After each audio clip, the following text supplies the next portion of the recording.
Pernahkah kamu bertanya-tanya, apa sebenarnya yang membuat kita dan semua benda di sekitar kita begitu berbeda? Dari sekecil butiran pasir hingga sebesar gunung, semuanya tersusun dari partikel-partikel yang sangat kecil. Yuk, kita bahas lebih dalam tentang partikel-partikel ajaib ini.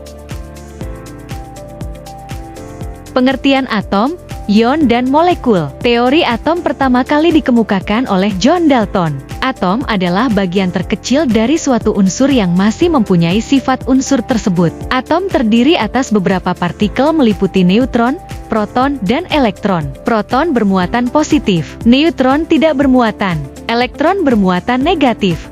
Molekul unsur adalah gabungan antara dua atau lebih atom-atom yang sama maupun atom-atom yang berbeda jenis. Bayangkan Lego. Pernahkah kamu bermain Lego? Setiap balok Lego adalah seperti sebuah atom. Atom-atom ini bisa kita gabungkan untuk membuat berbagai macam bentuk, seperti rumah, mobil, atau bahkan pesawat. Nah, dalam dunia kimia, atom-atom ini juga bisa kita gabungkan untuk membentuk sesuatu yang lebih besar. Nah, gabungan atom tersebut dinamakan molekul.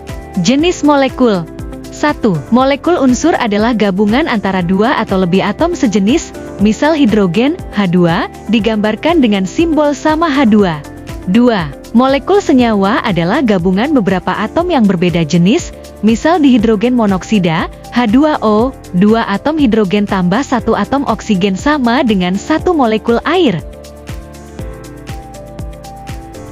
Ion adalah atom atau kumpulan atom yang bermuatan listrik. Ion dibagi menjadi dua, yaitu ion positif, cation, dan ion negatif, anion.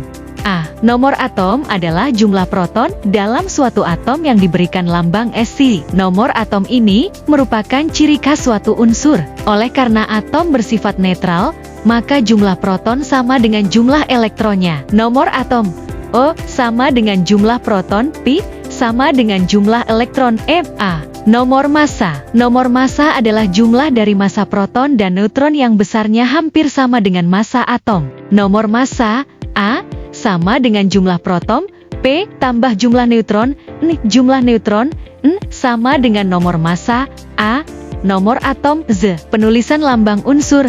Nomor atom ditulis agak ke bawah sebelum lambang unsur, sedangkan nomor massa ditulis di atas lambang unsur, sebagaimana berikut. Keterangan. X, lambang unsur. A, nomor massa. P, nomor atom. Konfigurasi elektron adalah gambaran susunan elektron dalam kulit-kulit atom. Teori atom Bohr menyatakan bahwa elektron-elektron beredar mengelilingi inti atom pada orbit-orbit tertentu. Orbit atau lintasan tersebut selanjutnya disebut kulit. Kulit pertama dinamakan kulit K, kulit kedua dinamakan kulit L, dan kulit ketiga dinamakan kulit M, dan seterusnya. Menurut Pauli, jumlah maksimum elektron yang dapat menempati tiap-tiap kulit dirumuskan sebagai berikut. Jumlah maksimum elektron dalam tiap-tiap kulit atom sama dengan 2n tanda topi 2. N merupakan nomor kulit, 1, 2, 3, dan seterusnya. Jumlah elektron maksimum dalam tiap-tiap kulit atom. Cara pengisian elektron dalam kulit mengikuti aturan Aufbau, dari bahasa Jerman, Aufbau, yang berarti membangun. Menurut aturan Aufbau, pengisian elektron-elektron dimulai dari tingkat energi terendah ke tingkat energi yang lebih tinggi. Konfigurasi elektron beberapa unsur. Kation adalah terjadinya gaya tarik-menarik elektron antara ion positif dengan ion negatif. A. Ion positif terbentuk ketika suatu atom melepaskan elektron. Pembentukan ion positif terjadi bukan karena pertambahan proton ke dalam atomnya, melainkan karena pelepasan elektron. Perhatikan jumlah proton, neutron, dan elektron dalam atom X dengan muatan positif sebesar N sebagai berikut. Keterangan, jumlah proton sama dengan cis, jumlah neutron sama dengan AC, jumlah elektron sama dengan Cn, N sama dengan jumlah muatan positif. A. Ion negatif terbentuk ketika suatu atom menerima elektron. Pembentukan ion negatif terjadi bukan karena protonnya berkurang, melainkan karya elektronnya bertambah. Perhatikan jumlah proton, neutron, dan elektron dalam atom X dengan muatan negatif sebesar M sebagai berikut.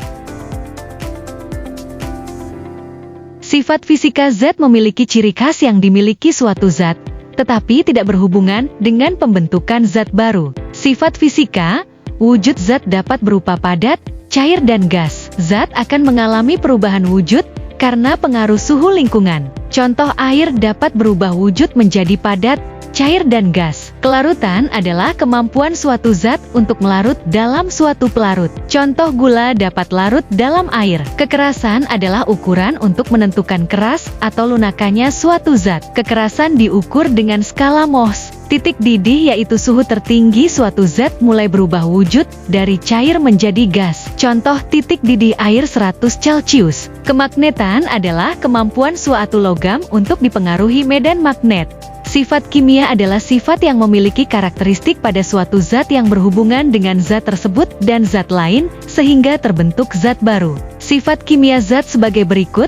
Kereaktifan adalah mudah tidaknya suatu zat bereaksi dengan oksigen menjadi karat besi. Pembusukan merupakan peristiwa membusuknya suatu zat akibat reaksi kimia. Contoh sampah dedaunan membusuk berubah menjadi kempos. Terbakaran adalah sifat dapat tidaknya suatu zat terbakar. Contoh kayu dibakar membentuk gas dan abu.